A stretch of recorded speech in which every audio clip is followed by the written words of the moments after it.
Let me help you a little bit. How about that? Came on once to show. Yeah? I think about last week. Talk to me. Last week. My goal was like not to procrastinate. Right? Not to procrastinate. That's Okay. my main issue. Okay. And procrastinating. I tried to make it work from home, and I would just no. That's why I'm like, okay, no more. I gotta get back here. And the first call I made was an appointment. As soon as I came in here, yeah. So I made more calls today than I did like the whole last week. So what's great about that is that somewhere you realized that you were in control of what was going to happen next, right? And when you procrastinate, all you're trying to do is convince yourself that even if you do it now or you do it later, it won't make a difference, but later never gets done, right? So how do you dissolve that?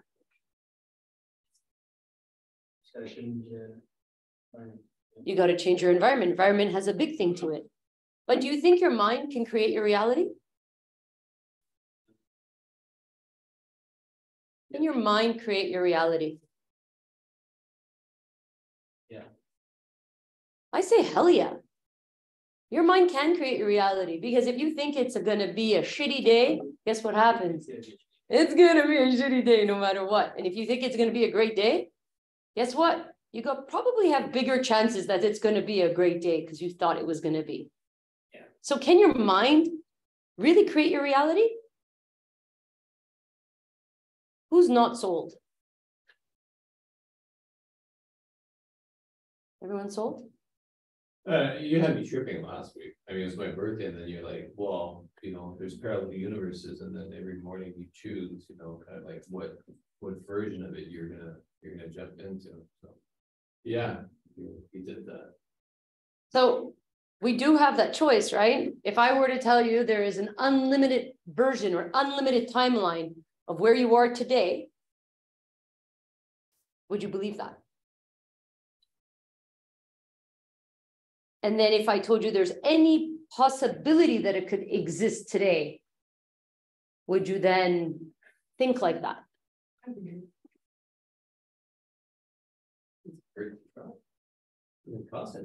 So if there was every version of yourself that existed, every version of yourself, which one would you want to live?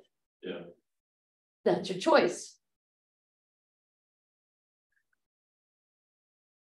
That's your choice. Where's she sitting?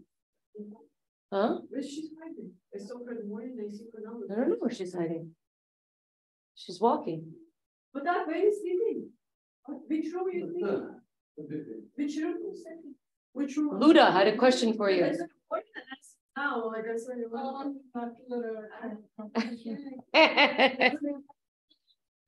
Thanks, Ben. So if you think that your mind can create your reality, then what skill set do you think you need to believe that? What skill set would you need to build? What skill set do you already have? You need to control, you need to be able to control your mind and always keep it positive and not let it go negative, which is so natural. Control your mind. Thoughts become things. If you just write that down, thoughts become things, and you create those things based on your thoughts, right? Thoughts become things. If thoughts become things, then what things do you want to create? And you're in control of that, right? So how many times have you had your mind is just roll? Hello? Your mind is just rolling. It just goes from one thing to the other to the other. It just feels like a speed race. And it's just going, and you have absolutely no control on all those thoughts happening. Does that ever happen to anybody? It's happening all the time. It happens all the time. Overthinking. Overthinking as well. So how does that make you feel when that happens? Your question was interesting. Second, yes, Luda, I mean, she answered, she answered. I think it's which skill do you need is decision making, right? Okay, so write it down. Choose, like you said, which one would you choose? Well, decision making, that's the skill. The skill. Decision making. What else? I mean, insurance. Because I like to go, if you guys want to play, we'll deep dive into this one. I think that's. Yeah, decision making. On a high level, let's name 3 of them and then we'll deep dive. Decision making. What else? Blank thing. Confidence.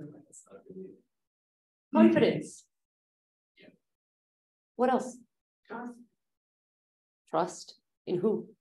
in the process. Trust in the process. The work. Which comes back to a little bit of faith to life, right?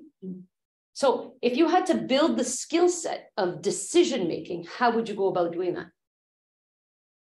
Well, self-confidence for sure.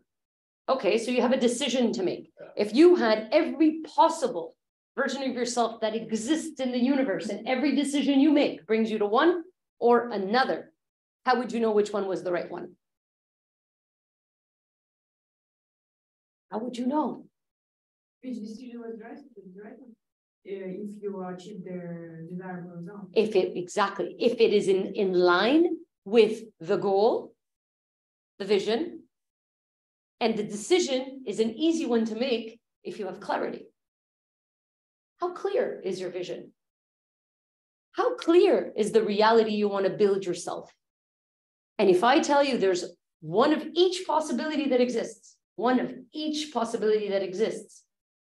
all you got to do is find the right decision-making tree to get there. And a little bit like your story, you tried a specific thing. You tried to work from home, and for 2 weeks you tried, and then what happened?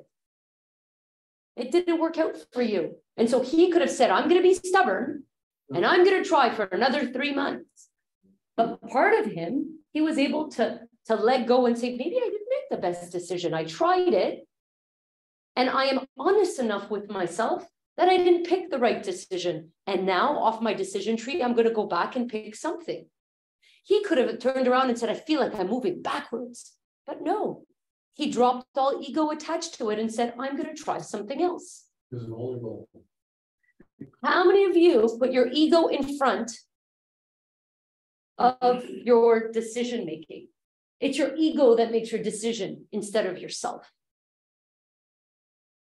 or the vision you have for yourself. That your ego is so big that you won't allow yourself to make the right decision.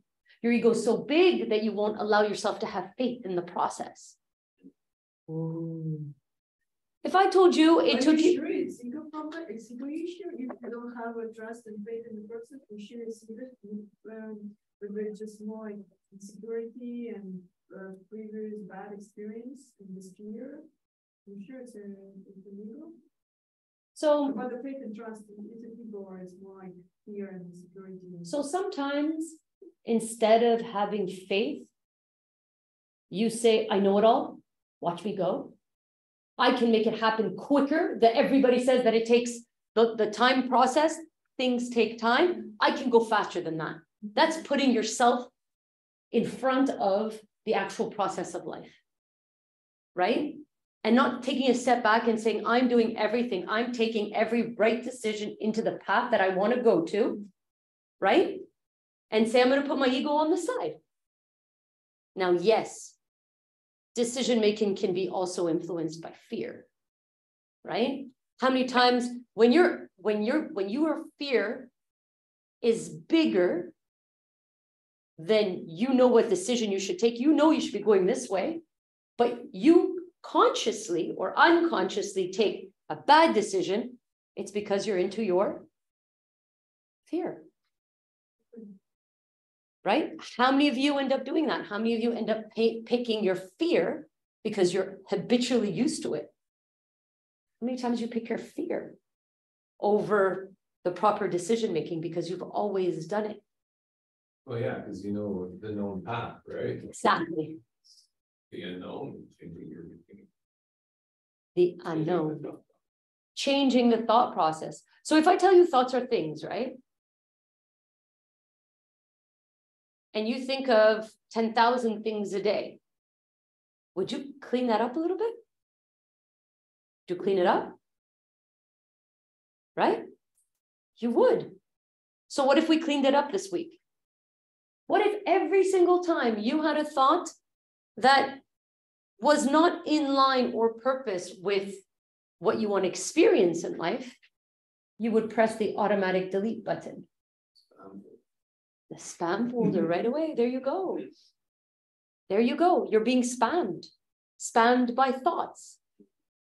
So if thoughts are things and your things are spam, what are you feeding your brain?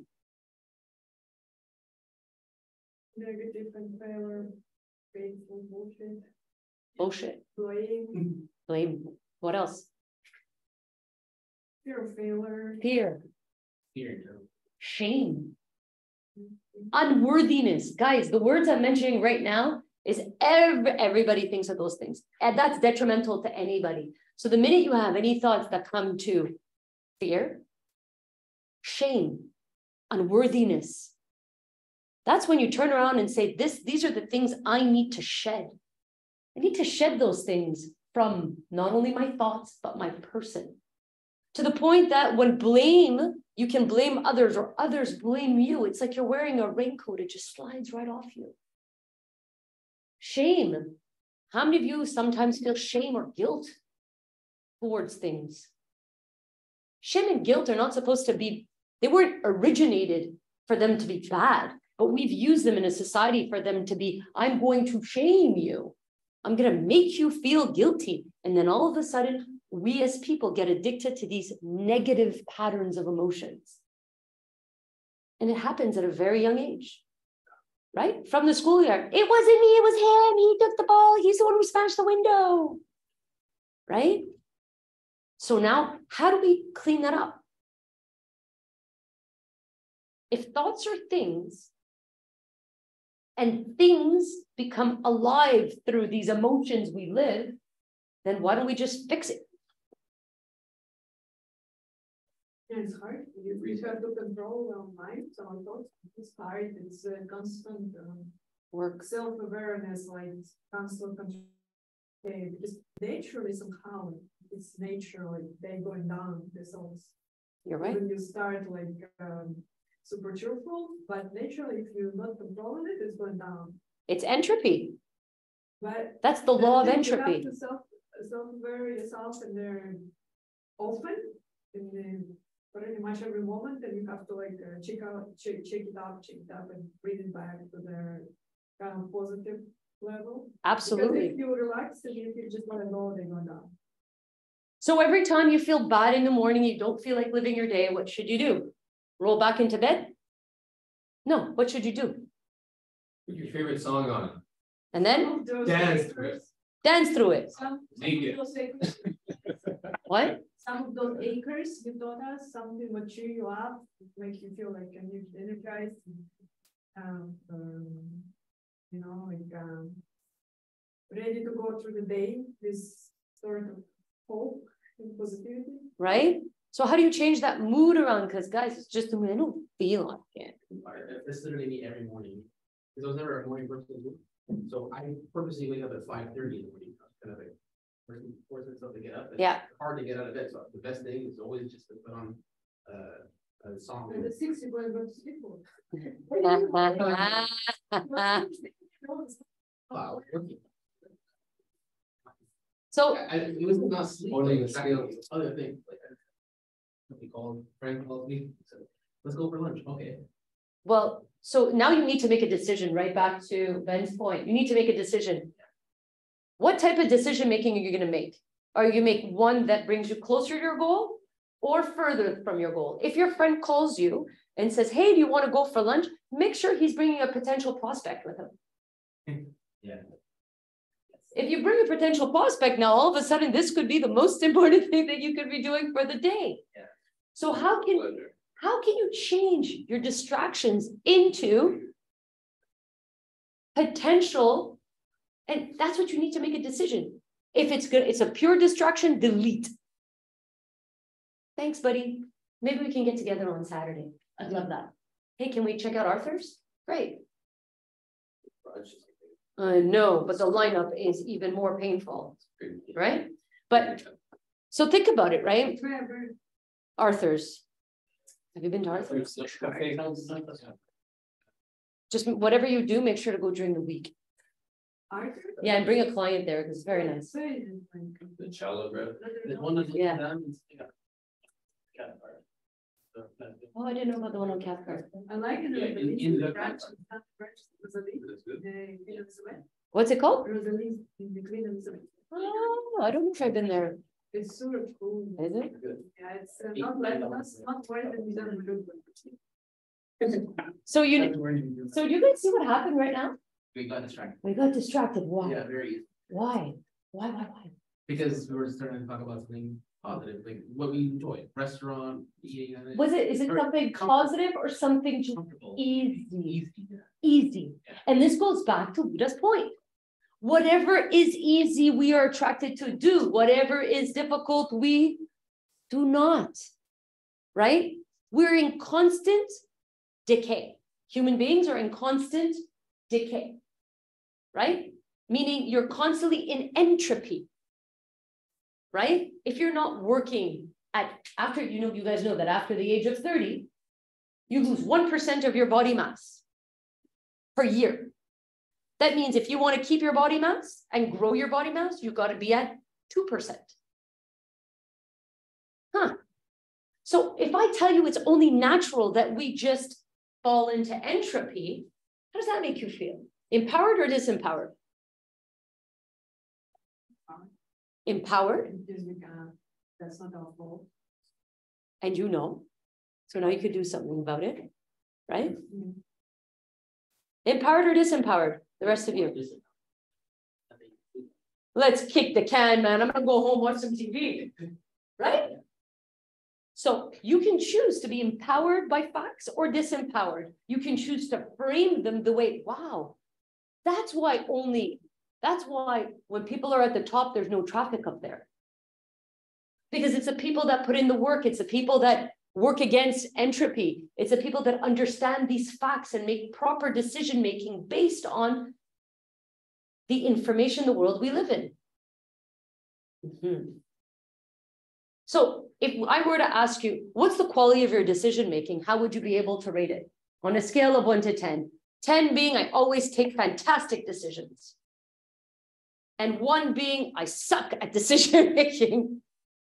Where would you put yourself? In the middle, I guess. Yeah, I would say it's right in the middle 5. In the middle? I think it stems from goal setting, right?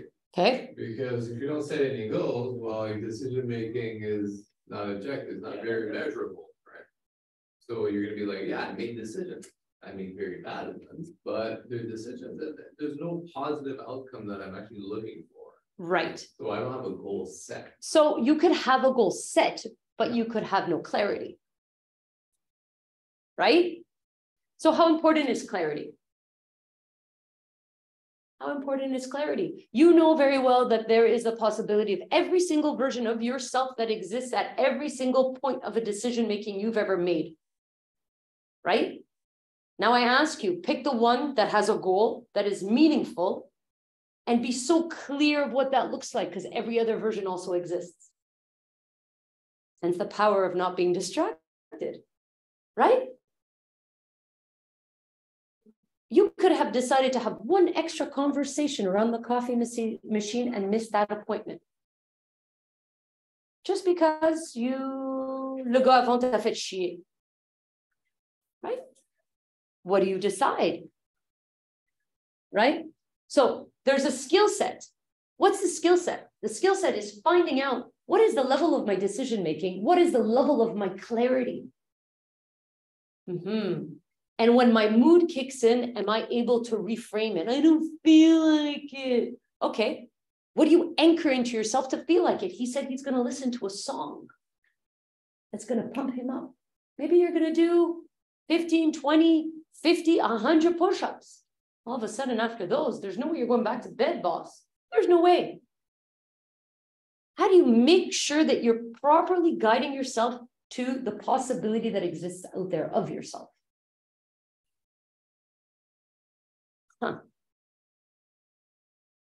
Right? In schools, nobody teaches us the power of decision-making. The clarity of what you want. Nobody teaches you that. How important it is that once you know you want something, to be able to build the skill to get it. Who teaches that shit? Nobody. You got to figure it out through time. Right? Well, Yes? No. You're gonna pass? Okay. Now, do you believe you can gain that skill? What's your self-belief? You believe you can be confident? If so, then what is that for you? How do you build that for yourself? How do you build something like confidence? Step by step. Step by step. What does that mean? Does that mean? Because if you're confident, you cannot become confident in a moment. So it's a process and it's a sort of a work on yourself, exercise, like daily exercise. Mhm. Has it ever happened you picked up like a But new, you definitely can build it. You definitely you can, and you know can what? build everything. It's an exercise and it's an effort.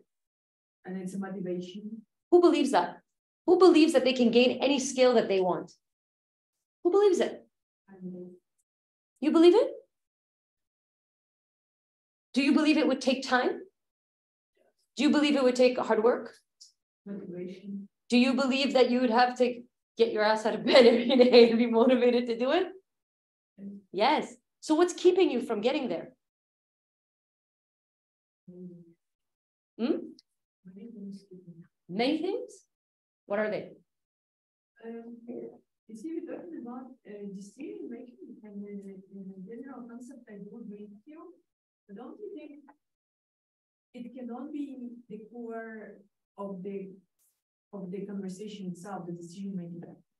The core of the subject should be an energy, because decision making, which you said, like sometimes we know what's the right decision, but it just requires more effort. Then it requires more energy to proceed, and we just choose an easier way. We always choose Then easier. because we want to save the energy. So I guess the core subject is not even decision making. The core subject is an energy. So you should have enough to conquer, you know, the higher part. Okay. Choose the higher. So then where does energy come from? That's story that comes from motivation. many sources, and at the same time we lose in the many sources. That's why it's super hard to keep it in a certain enough level. So I think I've said this a couple of times in these classes. One of my favorite sayings is fatigue makes a coward of all men. Okay, and this is a guy called Vince Lombardi. He is he was a sports coach. And that's what he would say. He would say fatigue makes a coward of all men. And coward of all men. And the minute that you start thinking about that, you realize, shit, he's right. The minute that we say to ourselves, I'm tired, what happens within us? Losing motivation. We let go. We let go, and it's almost like we become vulnerable. We become done with everything that comes our way. And it's almost like that self-declaration. I'm tired. And all of a sudden, we all become cowards. All of a sudden, it just affects your whole mindset. So if I tell you, you've convinced yourself you're tired, you've convinced yourself you've taken too much, which basically tells you you have no more energy, right? I know one source, drugs, but that's not healthy. That's a whole other kettle of fish, my friends. Tired, they just tired, they're full of energy, but that's But- not healthy. It's like really limited. Right, and that's an endless cycle, right? Of where can I naturally get my energy? No, I can't. But you no longer believe that if you feel like you have to go to a specific source, right? So if I tell you, the minute you tell yourself I'm tired, you let go of everything. You let go of who you are. Because you're tired, you want to roll in and do something that's easy. You've given up. So now all of a sudden you become a coward. I ask you now, every time you say I'm tired, say I am ready to be a coward right now. Yeah. Less likely. Less likely. And then say, where do I get my energy source from? What energizes me? Flip the script. What energizes me? Many things you can even make an express also always remember because sometimes you just go in there and you cannot find super fast. But if you think more, find resources. Let's say sport, like let's say like daily trainings. Yeah. Doesn't matter if you like it or hate it, but if it's even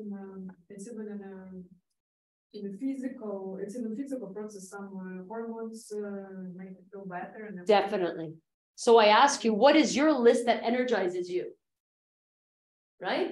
What is it? I want you to write down 2-3 things. 2-3 things that meditation. some people meditation. Those who can, right? I can't do more than 5 minutes because like it doesn't come get some bored. I remember I watched a TED talk. I remember David that said try to meditate for 25 minutes in the morning. You cannot make it 25 minutes of sitting still doing. Yeah, but it's I know because you're not doing that. it's because you're doing it wrong. Because if you do it right, you can. It's hard to get. It's something to learn how to do it. We just want to do our curriculum. More than 5 minutes of good shit. Well, I remember if somebody said, "Well, how can you sit down and think of nothing for 25 minutes?" And then somebody said, "You're not supposed to think of nothing. It's almost impossible to think of nothing. But think of something. I don't know, like think about doing." They say nothing, but they say let it go, let it flow in your head. Just don't grab any particular thought and start to think about it because you just let it go, let it flow. So what's the point of meditation, guys? What's the point? The point of meditation to let the thoughts go, so you can adjust yourself to a certain high level of positivity and the energy. So we've got different vibrations, levels of energy in our brain. Do we know what they're called? Can you meditate? I can. You can? I I know people who can and I know people who can't. I taught myself how. Yeah. It took a long time. And it only started happening when I started saying I can. Right? I can. Does it help? Help what? What's your purpose to do that? So why do we meditate? I already told you to kind of sharpen yourself on a certain level and at least recognize it and try to remember that. And if you go down, to bring you there again just by memory. Right. So that is one powerful way of meditating, which means that you have the ability in your meditation to get to a specific level of vibration into your brain. And then what you're doing is you're doing a subconscious anchor, right? That you're able to live at that level because we've got different levels of brain capacity, right? And if you want one day, we can actually dig deeper into that. But what's important here is that if you have the ability to stay at an alpha level and meditate at an alpha level and be able to visualize, you're able to hit more of a everything, because if you can keep your vibration at a certain high level, yes, everything around you gonna happen on that exact yes. level. So And same if you go down. what more for that motivation? Did you ever pick up the book called Power versus Force by David Hawkins? Okay. I need you guys to look at this book, Power versus Force by David Hawkins. And in this book, he talks about different vibrational levels of humans. In fact, to the point that he's gone out and he's measured cities and their vibrational tones. Yeah. Power versus force. It's interesting. What he's saying about this, remember the example? It's super. I pick up the book, you will love it. Because you definitely, as a human being, you can Feel cities, right? And you have your own opinion about yes. it. Curious if it's gonna match with his. He measures cities. Because honestly, saying it might be different than it's normal because all people they feel different. Yes. Yes. It's interesting. There's matching. There's many different examples. Just pick it up. Even listen to one of his podcasts, and he'll mention how he feels cities and how he measures it. Do you remember anything like what? I do, but I don't want to get it wrong. So I don't want to say something and it wasn't exactly the way it was said. I haven't I haven't, last time I picked up the book was about 18 months ago. So the measurement of the cities, I don't remember what was the vibration of each, but I can tell you what that Richter scale looks like. So the lowest vibration is fear. And the highest vibration is enlightenment, right?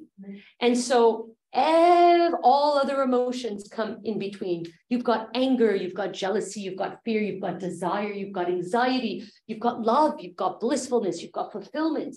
And on the Richter scale, you can see. And what was interesting is that the way he color codes it as well is an interesting vibe of how each one of them also affect you.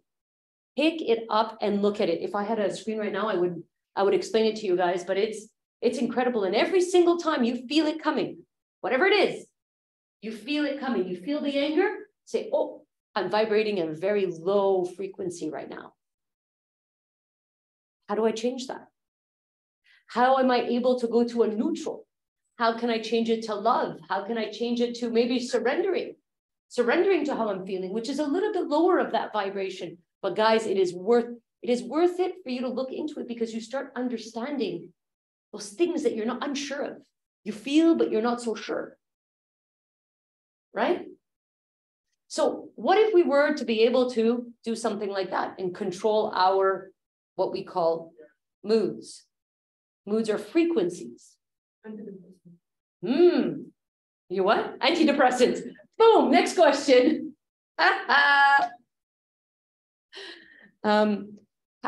How could you? So many people right now, statistically 80% of antidepressants. Why? Because they didn't find any other way to control it. Correct.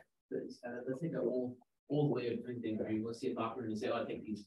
So now, like what you're talking about, is different ways of doing it, like yourself. You don't need a chemical help. You have all the chemicals you need, my friend, all within you. But that's like an old-timey way of thinking about it. Okay? We'll see an older doctor, family doctor. They just here's a prescription. You go. But now we're finding out new ways of doing it. And so for you to be able, if you consistently always go to fear, anger, jealousy, you know why?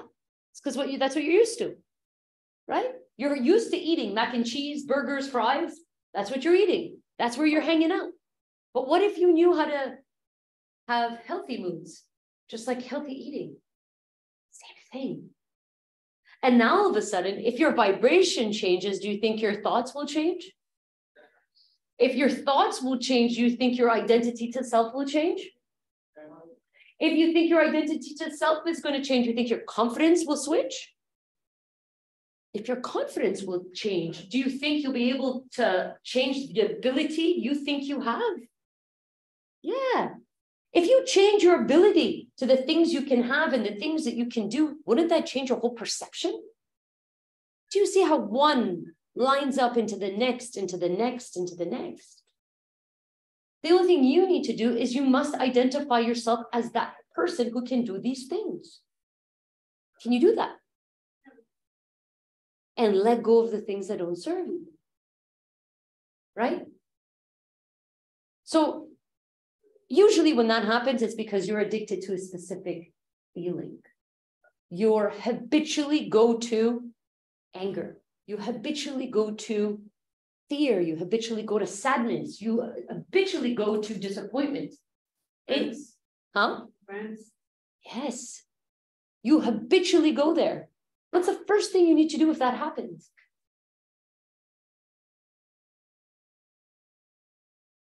Catch yourself. Let's talk more about what, because it's obvious what you're saying that this is true.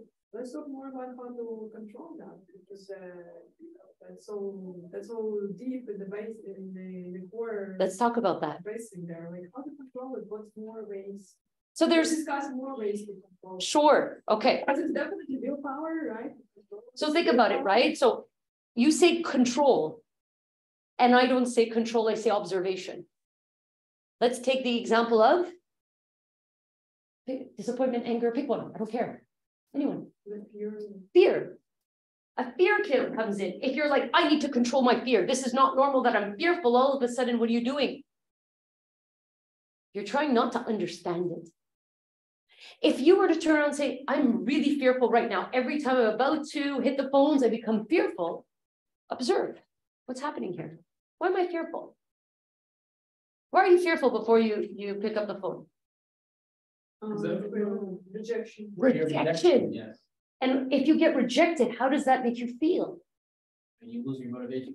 Worseness, what you said, the word worseness? Unworseness. Unworthy. When you get rejected, you feel unworthy, not accepted. And that is one of the deepest roots of our human no.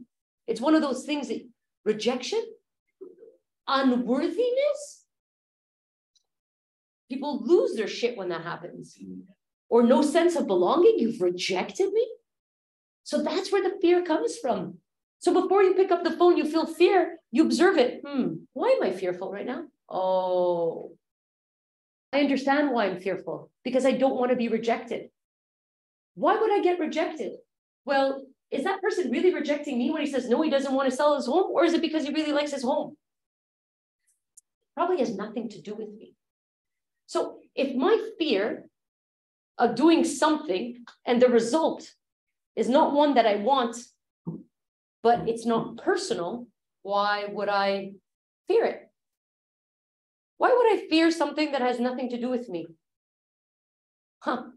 So now I've observed the fact that I have this pattern before I pick up the phone is fear. What if I told you that fear didn't exist? Your fear is actually of rejection and that you want to feel worthy. And so because you want to feel worthy, we're not going to pick up the phone. But he's not going to reject you because he doesn't like you. He's rejecting you because he doesn't want to sell his house. Look at this, as sensible people, I'm showing you all this on a map. Does it make any sense to you? But for you to say, I feel rejected because the guy doesn't want to sell his house, what does that have to do with you? Nothing. So the first one is observation. But sorry, the only problem is usually it's all irrational anyway. So in the moment you're gonna, you know the answer yourself already, but each time it's just an irrational thing that you're gonna think that anyway, regardless. Will you? And that's the habit of thought. Thoughts are things, right? So if I teach you right now and you actually apply it, imagine how much you would change. Your comment right now would not be, you're right, they are irrational. But would they happen to you? No. Because you know very well that feeling of fear is not real, right? Your feeling of worthiness is not attached to somebody if he decides that he wants to sell his house or not. Maybe he was not even a motivated buyer. Hell, he's probably not. Right? So observe it first and say, does this have to do with me? Does this actually question my sense of value as a human? Right? Unworthiness means what? You have no value as a human. And we so easily give that away. Take it. Here you go. I feel unworthy. Here, take it. I feel unworthy. Here you go. We give it away. We just give it away. Why? Because it's irrational. We don't do it on purpose. And we just habitually do and feel things like we were kids. But we're not. How about anger? Do specific things make you angry? Right? Things. Why? Why? Why does something make you angry? If you know something you want you can be taken from you. Yes. Absolutely. Something that makes me angry when I have to repeat myself. So my perfectly understanding child. Yes. Who will record in his mind and take mental pictures of everything that happens. He will tell me about something that happened 3 weeks ago per second, okay, of how it went down. And yet, I have to repeat myself. You're not kidding anyone here. You're just blatantly being a pest. So now you're blaming him for being a pest. You're just disregarding the what your parents are asking of you right now. Right. And it tilts me. Yeah. So welcome to being a parent. These are normal things, right? Exactly. But Think about it. Like if he was When started he- in like first But that's not grade the in point. class, I would be like, okay, he needs a little help. here. That is not the point. He's like top rated in the class. I know he understands perfectly. It's well. not the point. When you say, I've said it 600 times and you still don't do it, what are you actually saying? And that feeling is frustration, anger. Somebody put a name on it. What is it? Disappointment. What is it? Disappointment, anger, frustration. What is that actually telling you? Disrespectful. I'm being disrespected, Yeah, which means that as a, taking away my worth. yes, by not respecting unworthiness again. I'm a fantastic parent. Come on. I'll show And you. but look, I'll but open look- up the room. look how it comes back to the same thing. We're back to unworthiness, Yeah, unworthiness, yeah. right? You're unworthy because you're not even able to teach your own kids. Oh, even worse. Even more of a sense of belonging, attachment to unworthiness. Mine, my unworthiness. I'm not good enough. Yeah, not enough. Ah, we're back to unworthiness. Aha. So before you go down the endless hole of all these emotions, take a step back and observe, why am I feeling disappointed? What about disappointment in self? I didn't try my best. How often does that happen? I just kind of like, I did whatever, right? How you show up in the world and the type of energy you put into things is who you are. So what if I labeled that and I said everything that you do and everything that you are and every way you show up is a definition of who you are? What are the things you would just give up right now? Because you do not want to be defined by it. I guess everyone have his own ways. For sure. But what if you decided you no longer wanted to be defined by that? Because you're only defined by the things that you do. And perhaps sometimes the things you don't do. So how do you show up? What's the level of energy you put into your life? Or you give in to the, I'm tired. Right? I'm tired. Right after lunch, right? We're like, ooh. Yeah, okay, guilty. I'm digesting over here. Digesting what you're saying. Lots of digestion going on. Yeah. Because they say that you're hungry to produce. I heard it from people. I need to be hungry to produce. Yeah. I don't agree with that. I presume it's unhealthy. It's unhealthy. You need to eat regularly. Yeah. So I think that Healthy and regular. I think a lot of people are motivated by different things based on what motivated them in the past or what didn't motivate them in the past. Anchors that they have built. And so that's why the class when we did the anchoring, the de-anchoring part was huge. Has anybody read the book by Harv Eker? The millionaire book that he wrote? He does a lot of millionaire mindset anchoring. Right? I mean, when I did the class, everybody looked at me like this chick is whacked, right? Because I was giving you these concepts that you're like, but it's used in everything. Your choice if you want to use them in a positive way or not. Same with vibrations. I ask you, what frequency do you choose to live on? And if you choose or you don't choose to live on a lower vibration, what are the things that trigger you? You go to anger. Why? Why? Is it self-worth? Is it lack of love? It all goes back to something. And so if you can identify it, you observe it, you identify it, and you say, this doesn't belong to me. I actually feel quite worthy. Thank you very much. What do you do with lack of love, for example?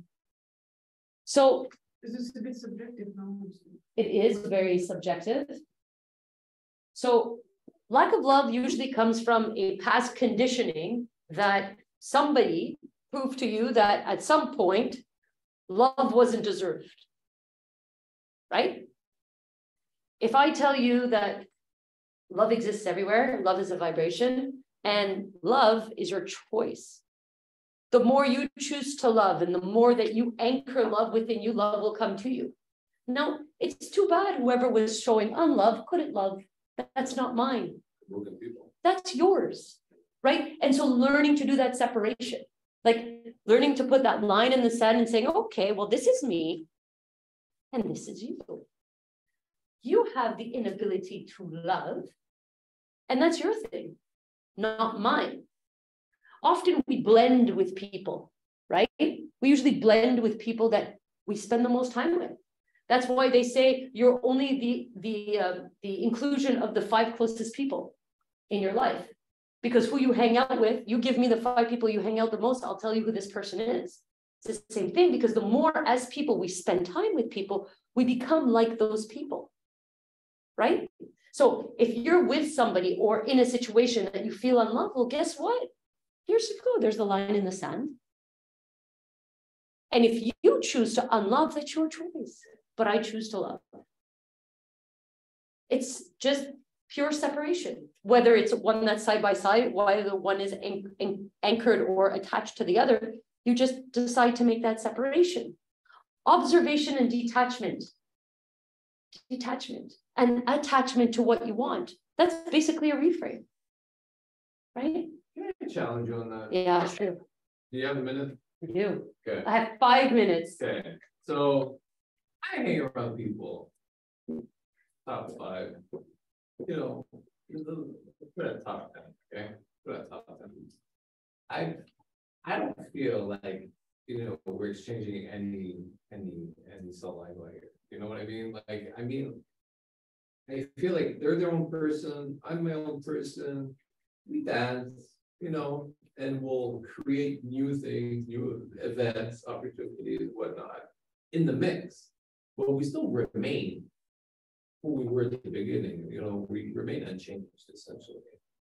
I mean, So what's your question? The thing is, I see it with kids. I see it with kids. Kids in daycare or whatever, you know, you'll put 5 kids together and they're all gonna end up like Runny noses. Next question. No? yeah, exactly.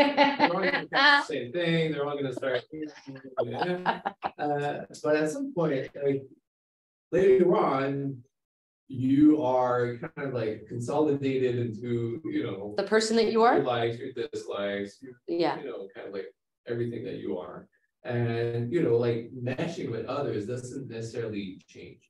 Okay, so I'll give you an example. So you come to this office and there's nobody. Are you motivated to make phone calls? Maybe. If you come to the office and there's 10 people and all they do is chat all day, do you feel like actually making phone calls? Probably not. If you come to this office and you show up at 8:30 and everybody is prospecting, everybody's role playing, and then everybody does their affirmations, and then everybody goes to the back and everybody makes phone calls, and all of a sudden the bell is ringing one over the other, and everybody's making appointments, what do you feel like doing?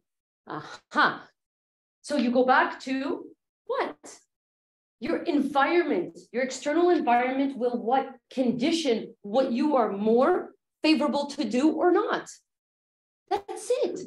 Then even for kids, for example, those.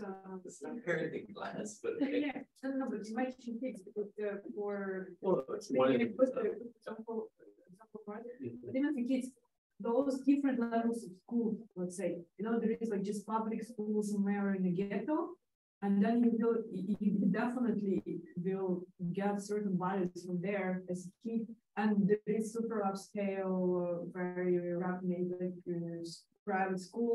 The environment is different, the thoughts different, the values, the dreams different. So you will be your own kid still, but I guess the environment will still make big impact on your personality. And, don't you think? And this is why we say you choose that environment. Driving like guys sometimes or those time. Whichever, but the idea at the end of the day is wherever you do hang out, the environment you hang out absolutely affects the result in what you do with that time. Right? And so if you hang out with a whole bunch of people who's happy you're going to be, If you hang out with a lot of people that are like depressed with life and, you know, they just don't even know if they'll be alive in 3 days because they might do something bad to themselves, where's your frequency going to be, right? Your frequency is going to be very, very low. So I ask you, be the keeper of your own thoughts, be the keeper of your own beliefs, and be the keeper of the people you hang out with. Because all of that will define what you will naturally be geared to do. And if you choose. Don't you think it's also different minds? Yeah, of course. Personality. Yeah, of course. Also different minds, because let's say I want to hang out with rich and successful, do they accept me? I have to also represent sort of similarities with that to be accepted, right? Ooh, the power of feeling accepted or not. But you have to also match. So hold up a little thing. I want to be able to be part of a group. But I feel that they need to accept me, which comes back to what? Unworthiness.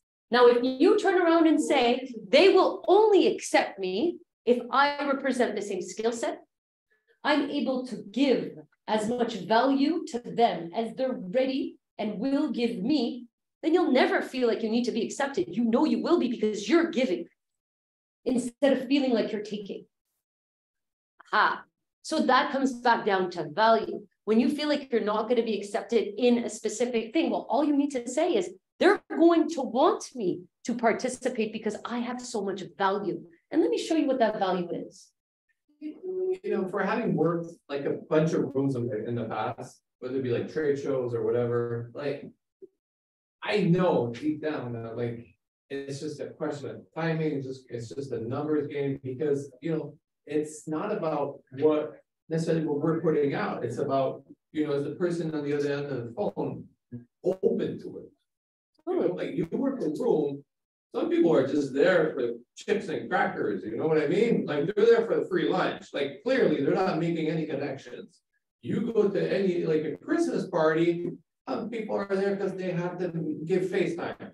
Okay, they're dying on the inside because they're socially awkward, because they're socially not there, because they don't, you know, they don't think that they feel unworthy, they don't feel like they're in the right place themselves, they're on their way out, they're only looking for another job or what have you. So it's not necessarily like most of the time I notice it's not even about me, but my energy. It's about man, but we're there mentally. And so what does that tell you? On the phone. What does that tell you? I mean, shoot your shot. What does that tell you? Just go for it. It tells you to be selective. Oh, go be selective. Be selective. You've got the people around the chips that are unmotivated and are just, you're gonna go hang out with the guys that want the chips, or you're gonna go speak with the people that are actually busting out a deal. Your choice. And your energy that you give out will decide which one you'll be closer. I'm tired. You're going out with the guys with the chips. But you know what? You're motivated, you got your shit together, and you know exactly what type of value you're gonna get back. You're gonna go close that deal. Or be with those people that are, you know, what opportunities can we bring together? That's gonna be the conversations you're gonna have.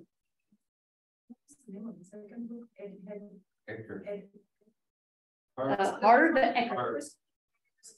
Yeah, Harv Eker. What's your online? Yes, she was just there. Do you guys have any questions for me? If not, I don't want you guys to move. I've got something for you all. Bye, guys online. Do you guys have any questions? Finally, fortune cookies. That would be